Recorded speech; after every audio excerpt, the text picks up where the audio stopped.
Bismillahirrahmanirrahim. Assalamualaikum warahmatullahi wabarakatuh.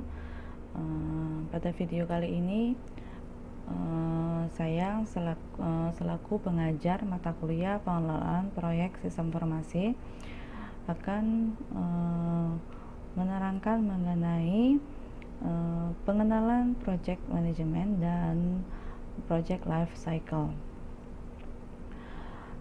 Sasaran untuk mata kuliah ini adalah mahasiswa dapat memahami pekerjaan seorang project manager, dan tujuannya mahasiswa dapat mengerjakan sebuah project perangkat lunak dengan menggunakan spesifikasi dokumentasi dan standarisasi tertentu. Nah, untuk nanti selama 16 pertemuan kita akan mempelajari 13 item ini atau 13 area ini. Yang pertama kita akan pengenalan tentang PMBOK atau Project Management Body of Knowledge. Yang kedua, kita akan mempelajari mengenai Project Life Cycle. Yang ketiga, Project Process Management. Yang keempat, Project Integration Management. Yang kelima, Project Area Management atau Project Scope Management. Yang keenam, Project Scheduling Management. Yang ketujuh, Project Cost Management. Yang kedelapan, Project Quality Management. Yang kesembilan, Project Resource Management. Yang kesepuluh, Project Communication Management. Yang ke-11 Project Risk Management, 12 Project Procurement Management, dan yang ke-13 Project Stakeholder Management.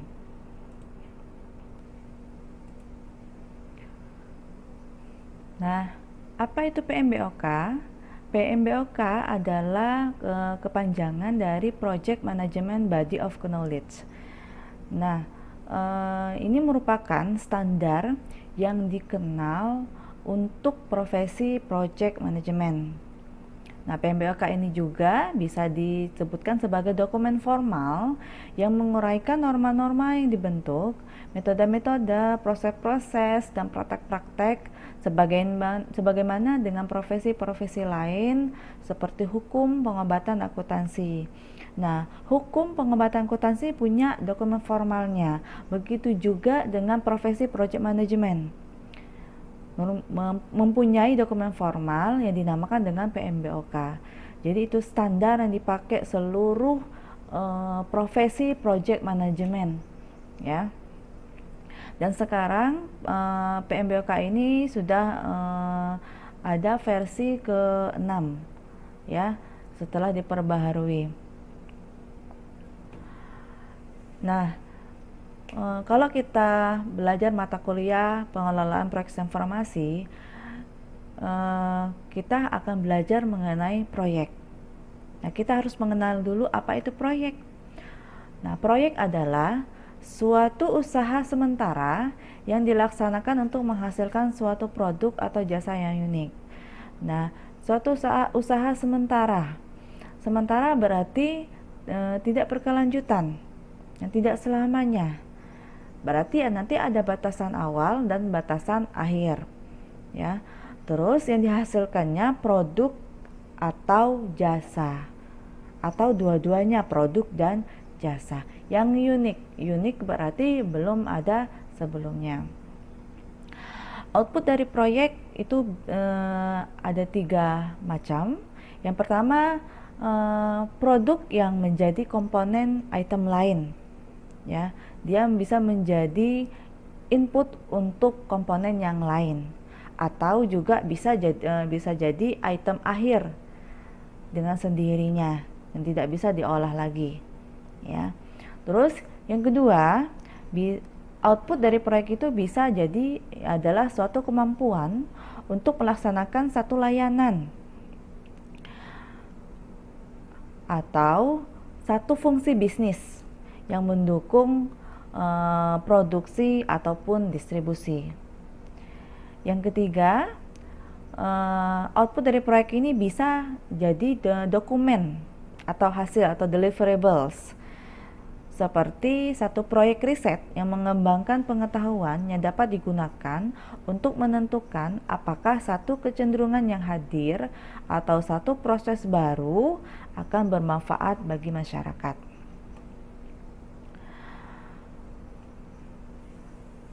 Proyek juga dapat berupa pengembangan suatu produk atau layanan baru.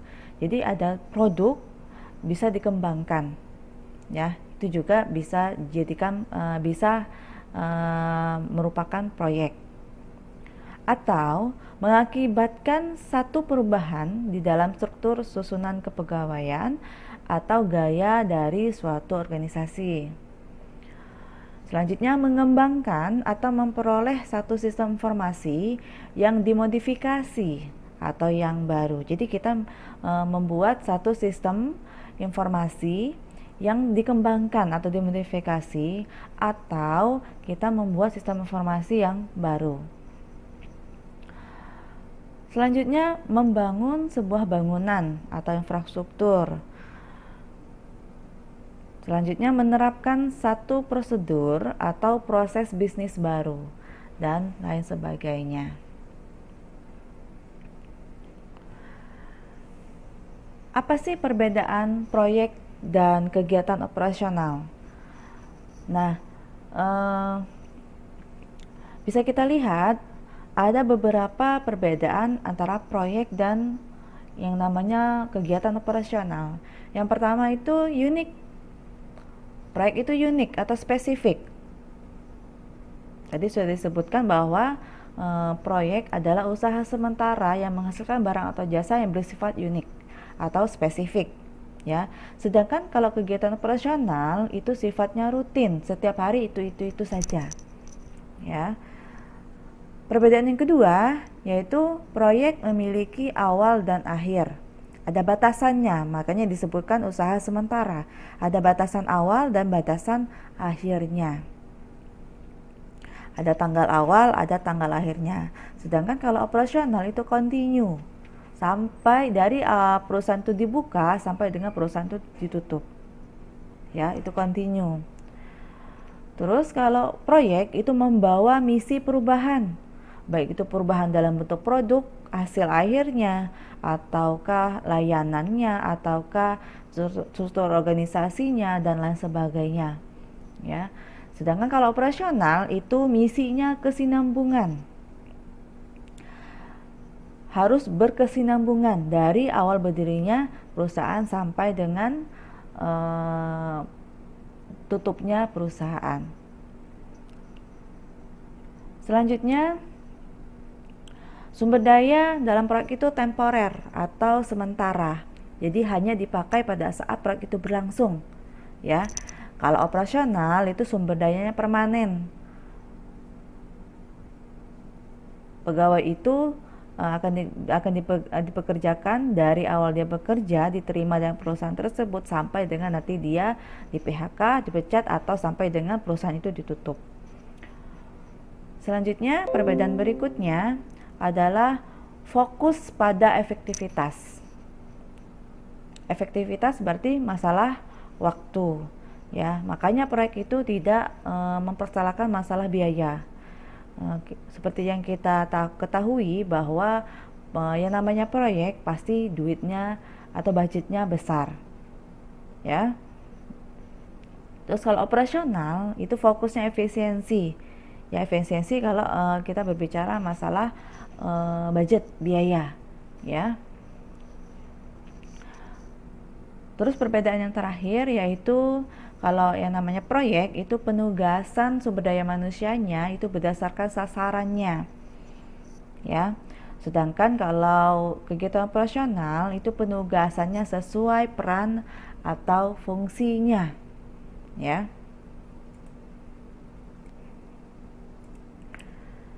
Setelah kita mengetahui pengertian dari proyek dan output dari proyek, nah kita akan membahas mengenai manajemen proyek. Apa itu manajemen proyek? Manajemen proyek adalah aplikasi atau implementasi dari pengetahuan, keterampilan, perangkat, dan teknik pada suatu aktivitas proyek untuk memenuhi kebutuhan atau tujuan suatu proyek. Nah, ada 10 knowledge area dalam manajemen proyek berdasarkan buku PMBOK, Project Management Body of Knowledge versi 5.0. Ya, di sini dari gambar ini ya ada 10 scope: manajemen, time management, cost management, quality management, human resource management, communication management, risk management, procurement management, project integration management, dan project stakeholder management. Ya, pada versi 4.0 itu baru ada 9 knowledge area tanpa project stakeholder management. Nah, setelah diperbaharui pada buku PMBOK versi 5.0 ditambah 1 knowledge area yaitu project stakeholder management. Nah, stakeholder orang yang memiliki pengaruh terhadap proyek, ya, memiliki peran terhadap proyek melalui 10 knowledge area ini ditambah tool dan teknik ya akan menjadikan proyek itu sukses.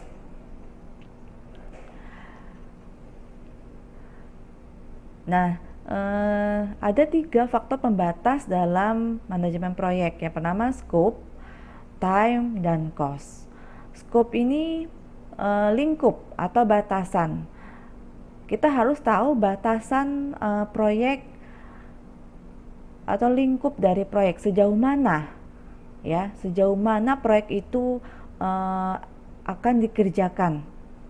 Ya, tidak boleh melebihi lingkup atau batasan proyek ya. Karena scope ini atau batasan atau lingkup ini sudah ditentukan di awal proyek. Selanjutnya faktor yang kedua yaitu cost atau biaya. Cost ini merupakan faktor yang utama ya, karena faktor biaya ini yang menentukan berapa besar budget yang akan ditentukan atau dikeluarkan oleh sebuah proyek atau untuk sebuah proyek ya. Nah, faktor cost ini atau biaya ini sangat dipengaruhi oleh 2 faktor lainnya yaitu scope dan time. Ya, kenapa? Karena semakin besar scope ya dan semakin lama waktunya, time-nya, maka semakin besar juga biayanya. Dan sebaliknya, semakin kecil skopnya atau lingkupnya dan semakin sedikit waktunya ya, maka cost-nya atau biayanya atau budgetnya juga semakin kecil juga ya. Terus faktor yang ketiga yaitu time atau waktu.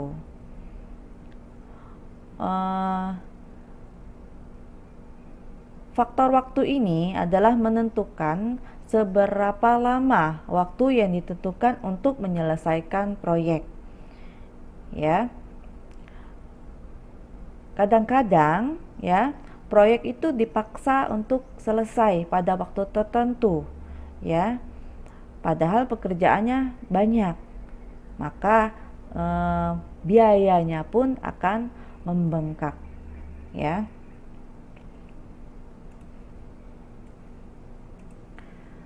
Selanjutnya kita akan mengetahui peran dari manajer proyek. Apa itu manajer proyek?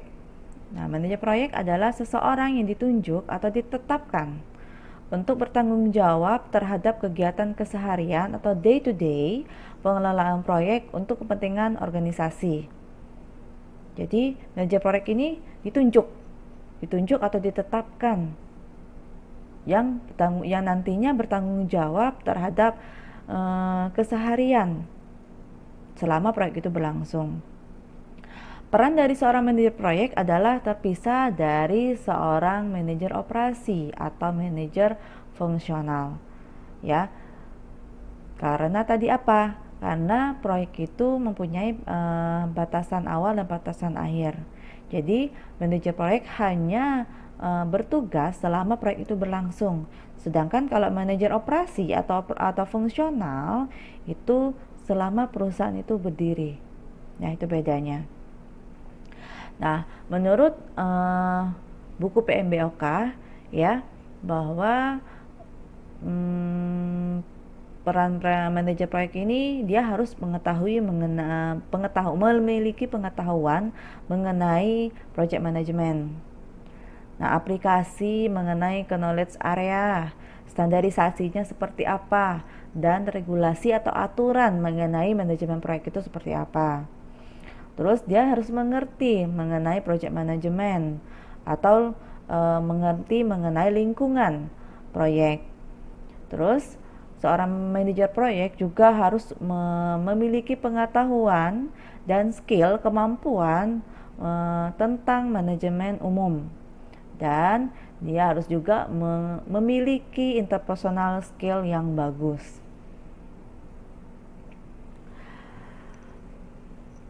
Selanjutnya kita masuk ke materi life cycle proyek atau proyek life cycle, siklus hidup proyek. Siklus hidup proyek merupakan suatu metode yang digunakan untuk menggambarkan bagaimana sebuah proyek direncanakan, dikontrol, dan diawasi sejak proyek disepakati untuk dikerjakan hingga tujuan akhir proyek tercapai. Daur hidup proyek dapat ditentukan atau dibentuk oleh aspek unik organisasi, teknologi, atau industri yang dikerjakan. Daur hidup atau life cycle menyediakan framework dasar untuk mengelola proyek dengan mengabaikan pekerjaan spesifik yang dilibatkan. Tahapan dari proyek life cycle ini ada 4 ya. Ada project inisiasi, project planning, project eksekusi, dan project closure. Yang pertama kita akan membahas mengenai tahap inisiasi. Nah, tahap inisiasi ini adalah merupakan tahapan awal kegiatan proyek sejak proyek itu disepakati. Nah, pada tahap inisiasi ini permasalahan yang ingin diselesaikan akan diidentifikasi.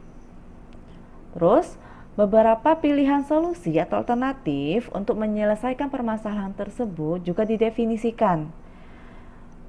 Dan juga sebuah studi kelayakan dapat dilakukan untuk memilih sebuah solusi yang memiliki kemampuan terbesar untuk direkomendasikan sebagai solusi terbaik dalam menyelesaikan permasalahan. Nah, ketika solusi sudah ditetapkan, maka disinilah pada tahap inilah project manager ditunjuk.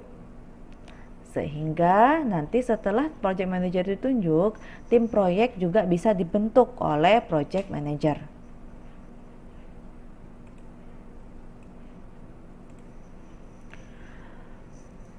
Tahap yang kedua atau daur hidup yang kedua yaitu tahap perencanaan. Nah, setelah solusi sudah ditetapkan, terus kita masuk ke tahap perencanaan. Nah, pada tahap perencanaan ini dokumen perencanaan yang disusun tim secara rinci ya sebagai panduan untuk tim proyek melaksanakan proyek ya. Dokumen-dokumennya seperti project plan, resource plan, financial plan, risk plan, acceptance plan, communication plan, procurement plan, kontrak supplier, dan perform peer review. Terus setelah tahap perencanaan kita masuk ke tahap berikutnya yaitu tahap eksekusi atau pelaksanaan proyek. Dengan definisi proyek yang jelas dan terperinci, maka aktivitas proyek siap untuk memasuki tahap eksekusi atau pelaksanaan proyek. Jadi proyek itu siap untuk dikerjakan ya dengan perencanaan yang terperinci tadi. Pada tahap eksekusi ini, deliverables atau hasil atau tujuan proyek secara fisik akan dibangun. Seluruh aktivitas yang terdapat dalam dokumentasi project plan akan dieksekusi. Sementara kegiatan pengembangan berlangsung, beberapa proses manajemen perlu dilakukan guna memantau dan mengontrol penyelesaian deliverables sebagai hasil akhir proyek. Nah, tahap yang terakhir yaitu tahap penutupan. Tahap ini merupakan hasil akhir dari aktivitas proyek atau deliverables proyek. Nah, dokumentasi selama proyek itu berlangsung biasanya diserahkan kepada pelanggan. Kontrak dengan supplier diakhiri. Tim proyek dibubarkan dan memberikan laporan kepada semua stakeholder yang menyatakan bahwa proyek itu telah selesai dikerjakan. Langkah akhir dalam tahap penutupan ini yaitu melakukan post implementation review untuk mengetahui tingkat keberhasilan proyek dan mencatat setiap pelajaran yang diperoleh selama kegiatan proyek berlangsung sebagai pelajaran untuk proyek-proyek di masa yang akan datang. Nah, biasanya hal-hal yang kesalahan yang terjadi selama proyek itu berlangsung itu dicatat, ya, dipelajari agar nanti di proyek-proyek yang berikutnya tidak terjadi kesalahan, ya.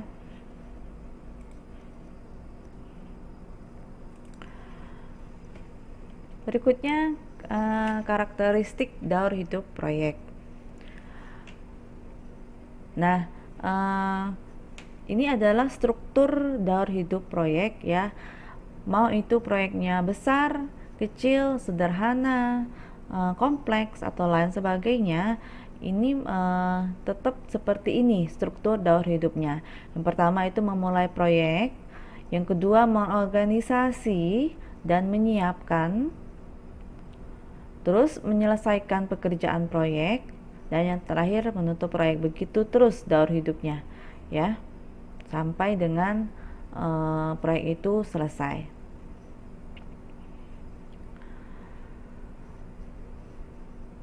Struktur life cycle tadi, ya, secara umum menampilkan karakteristik.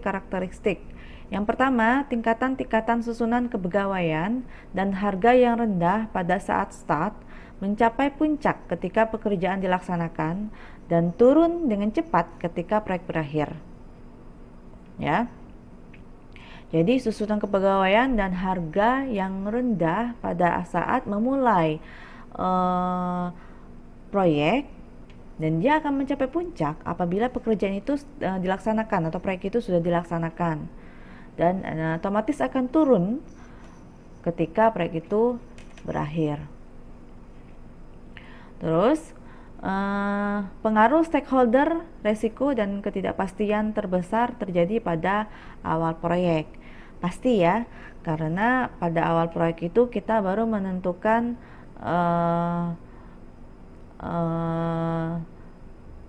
project manajernya baru ditentukan. Terus dalam tahap perencanaan resikonya baru diidentifikasi, terus baru direncanakan dokumen-dokumennya dan lain sebagainya. Maka pada awal proyek itu semuanya pengaruh stakeholder, resiko dan ketidakpastian itu sangat besar. Selanjutnya, kemampuan untuk mempengaruhi karakteristik akhir produk proyek tanpa berdampak pada biaya.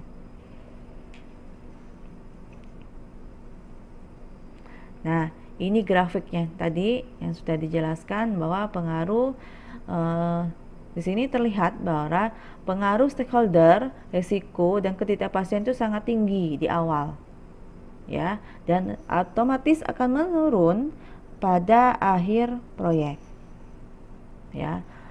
Kebalikan dengan biayanya, perubahan biayanya pada awal proyek itu sangat rendah atau terkecil. Nah, semakin kesini atau semakin kita memulai proyek di akhir proyek, maka perubahan biaya akan semakin tinggi, ya.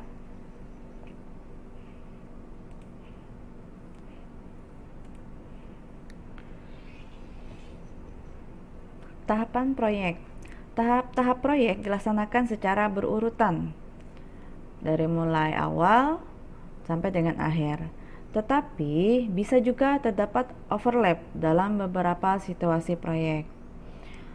Nah, beberapa proyek mungkin hanya akan memiliki satu tahap saja, tapi bisa juga proyek yang lain mungkin memiliki banyak tahap.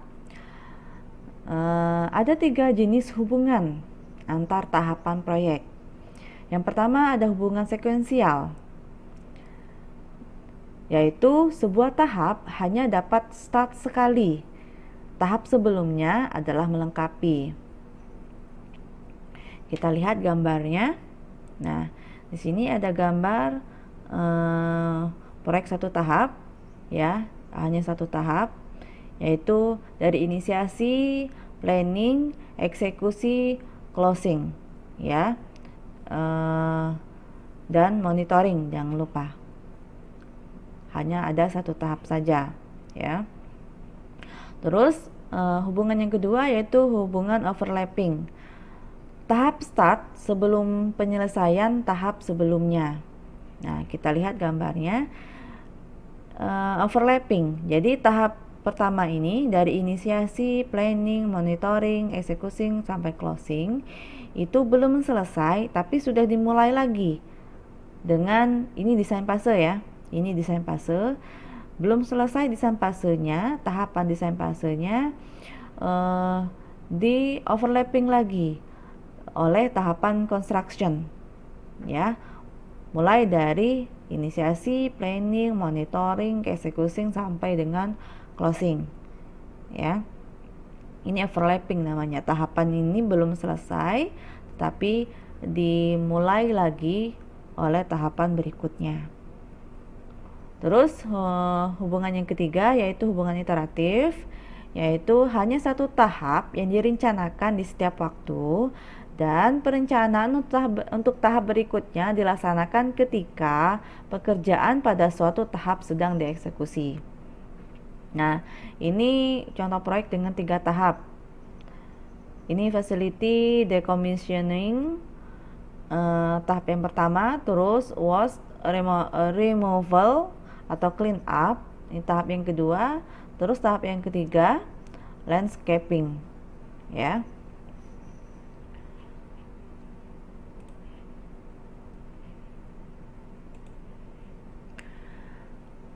Demikianlah video kali ini.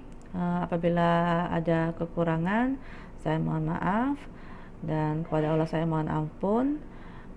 Saya akhiri. Wassalamualaikum warahmatullahi wabarakatuh.